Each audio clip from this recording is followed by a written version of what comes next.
We're driving a 2023 Nissan Rogue. Coming up, a feature I read about in the press materials where I thought, that can't be real, and it 100% is. For those who don't know, the Nissan Rogue is a compact SUV. The third generation was introduced in 2021. Let's begin with interior. The style is understated and handsome. It's a mixed bag of material qualities. There's this... Not wood? I'm guessing not wood, but this looks really luxe and soft, and there is my favorite iteration of shiny black plastic. When it's someplace like this, it gets covered in fingerprints and dust. Perfectly expressed here with the map and camera button. Who was touching that? It was you. You got those greasy fingers. It was me. But here, they used it just as a bit of trim, which it gives it that glossy, shiny effect. But on the rest of it, they use this other material which doesn't show fingerprints and dust as well. This one has a texture to it that really minimizes annoying reflective glare. Will definitely cover smudges and dust much better. From a functionality standpoint, I really dig this interior. There's a nook here for my phone, large bottle storage in the door. There's this under console storage. It doesn't seem quite large enough for a purse, but it's pretty roomy. You've got a phone spot right here with the wireless phone charger, plus 2 ports, USB-A and C, immediately adjacent, so there's no wires draped across the interior. And then the center console storage is weirdly deep, and I liked how it butterflies open like this. So let's say you want to hand something back to your child, you can just reach in and throw it immediately at her. Here's your seaweed, or whatever it is you're eating. Goldfish. As far as general layout, did you have the same experience I did where it's just like, oh yeah, I get how all this stuff works? I did, and I really appreciate that because I am easily confused. Why do they call it shipping when it goes by car and cargo when it goes by ship?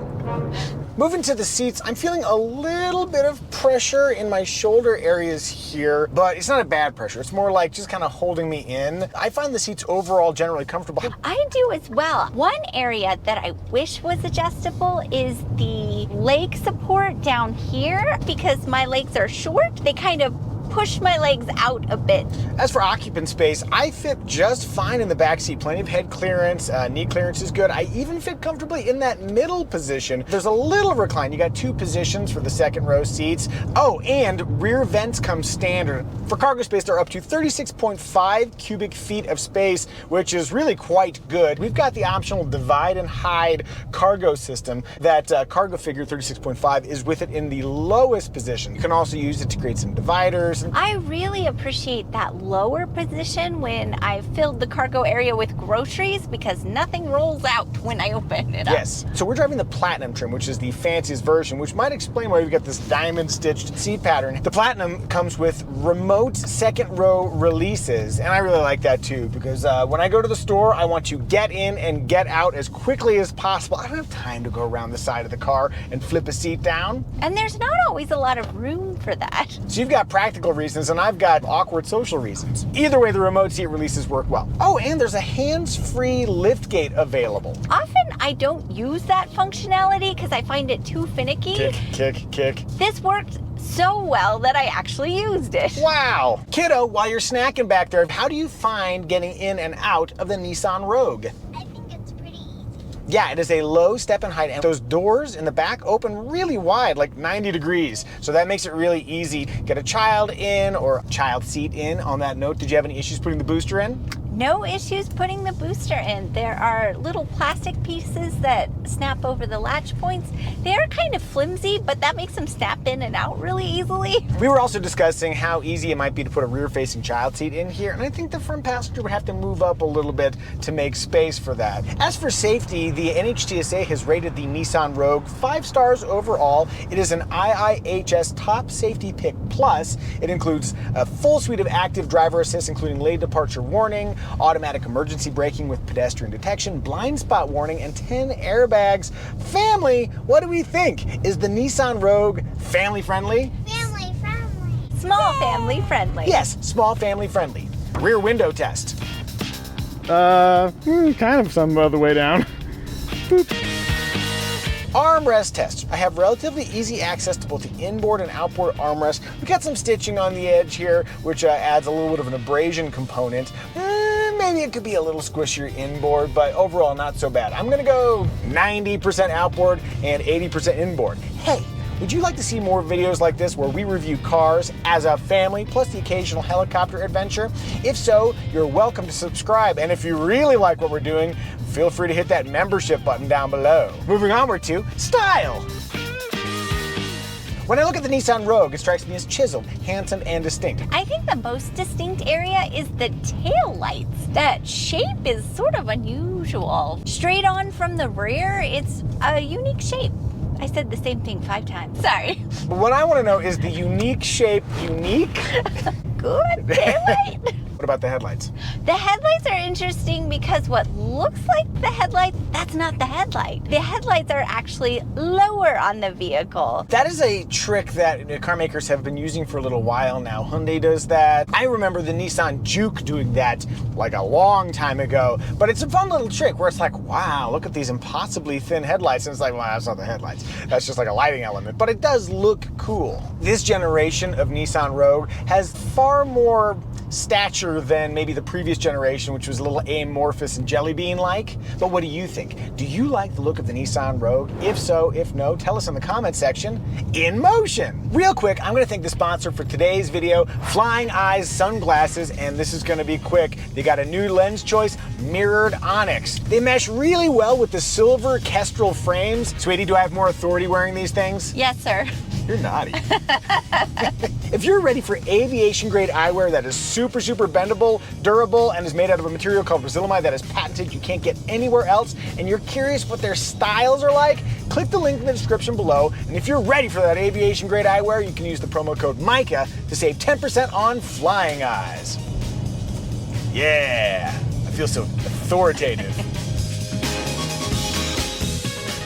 Driving the Nissan Rogue on the freeway, I noticed a little bit more noise than I would prefer, but I find day-to-day ride quality to be quite comfortable. Now, in the beginning of the video, I teased that there was an element that I found in the press materials that I thought had to be wrong, and then it's 100% correct. That is that the engine is a 1.5-liter 3-cylinder engine. And what's hilarious is that I made that discovery after having driven this thing for a lot of miles. Here's how off it was. I thought I need to let the PR people know that they have incorrectly labeled this a 3-cylinder. Wow. Let me explain my confusion. I used to ride a 3-cylinder motorcycle. It has a specific kind of growl. I've driven the Mitsubishi Mirage, has a 3-cylinder engine. Terrible car, has a very specific kind of growl. I never thought, oh, this is an underpowered, small displacement 3-cylinder engine. So the 1.5-liter turbocharged 3-cylinder engine that's in this vehicle that's paired with a continuously variable transmission was introduced for the 2022 model year. I find plenty of power for passing, plenty of power off the line, and that's especially remarkable because it's got a continuously variable transmission, which is the transmission car reviewers love to hate most. I do not hate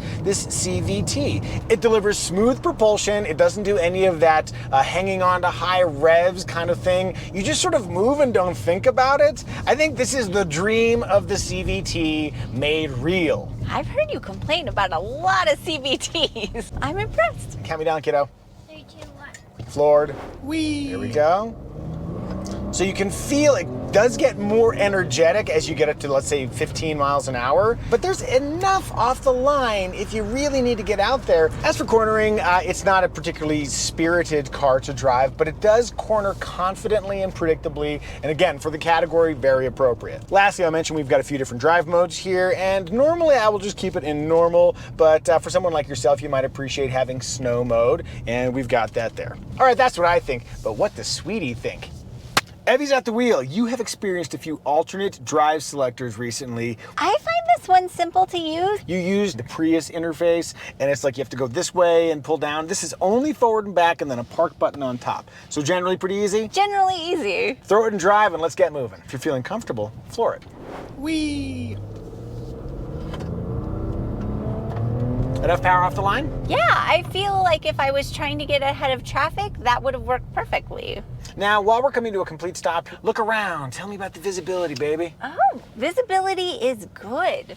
Any issues finding a comfortable seating position? Sometimes sometimes when the seat is endlessly adjustable, I find that I don't say good enough very quickly. It's the tyranny of choice. There's too many ways to adjust it. But if there's only like 3 choices. But you've got good access to the controls? I do. Do you feel like you have a sense of its dimensions? I appreciate how small this SUV is. As you have steered around our mountain town, do you feel like the vehicle is reacting in the way you would hope or expect as you make those steering inputs?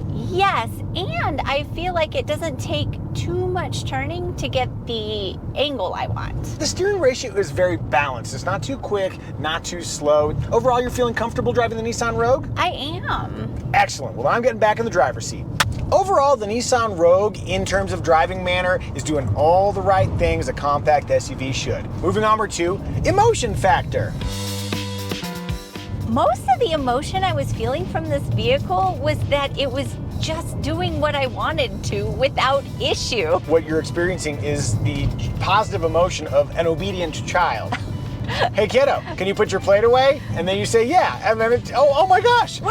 That's amazing. You're right, there is definitely a positive emotion for a vehicle just not complicating your life. I'll say that the Nissan Rogue also has some potential emotional modifiers from style because it's distinct in a way that previous Rogues weren't. And in higher trims, there are enough elevated elements in here that for the category, this might feel like a modest indulgence. What do you guys think? Are you feeling emotionally drawn to buy a Nissan Rogue of your very own? And do your kids listen to you? No is the correct answer for the second question. Maybe is the correct answer for the first. If you need to sell your current car to buy your next car, Kelley Blue Book has the answer for what your car is worth and how much you should spend on a Nissan Rogue. Moving onward to remarks. And what you should spend on your child being worldly. We can buy that? Wow. Wow. Remark number 1, infotainment. There's a standard 8-inch screen. We've got the optional 9-inch screen, which appears in the Platinum trim. Sweetie, interface thoughts? I don't like looking at it, but I like using it. It looks Are you talking about that or me? Whoa.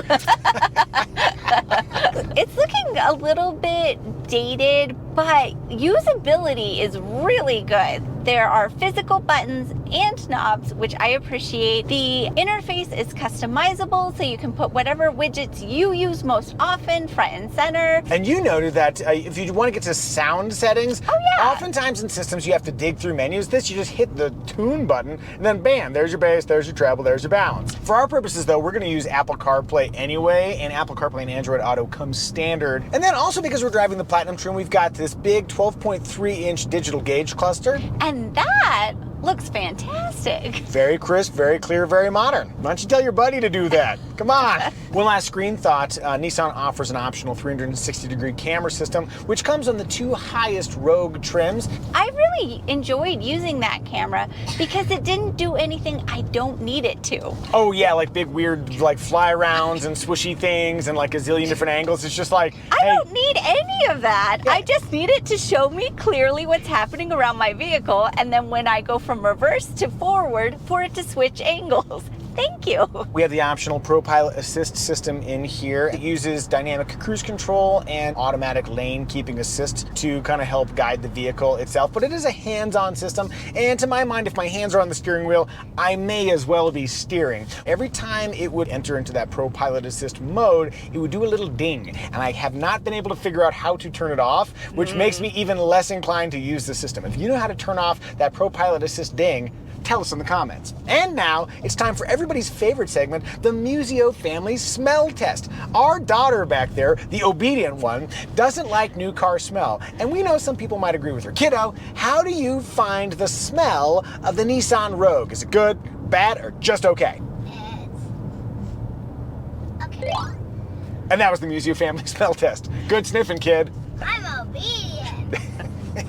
Okay, let's talk about engine choices. There's only one engine, that 1.5-liter turbocharged inline 3-cylinder with a continuously variable transmission. It makes very good power, and it is impressively fuel efficient. If you want to add all-wheel drive, that's $1,500. Oftentimes, turbocharged engines need higher grades of fuel, but not here. Regular fuel works fine. Nissan does not offer a hybrid version of the Nissan Rogue, but again, that 1.5-liter is pretty darn efficient. If you want to tow for some reason, it's a 1,500-pound max. Sweetie. Give me a trim recommendation, please. I will 1,000 times yes.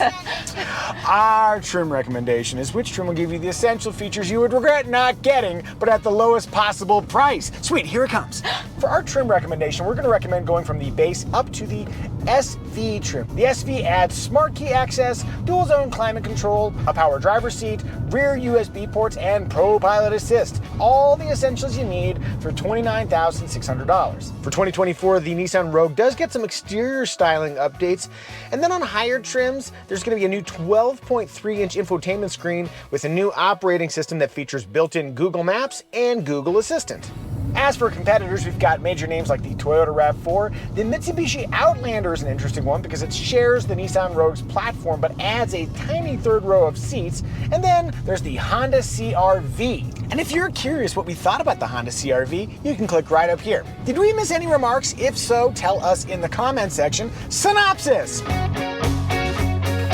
In thinking about the essence of the Nissan Rogue, it is an excellent option that is for some reason oftentimes overlooked. To me, it is the little apples of compact SUVs. Sweetie, explain it. I kept buying kiddo these big apples every day for her lunch, which she would take 2 bites of and throw away.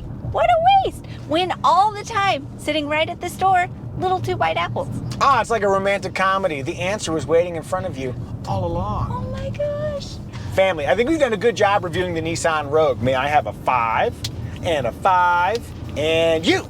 Come get your high five. Bam!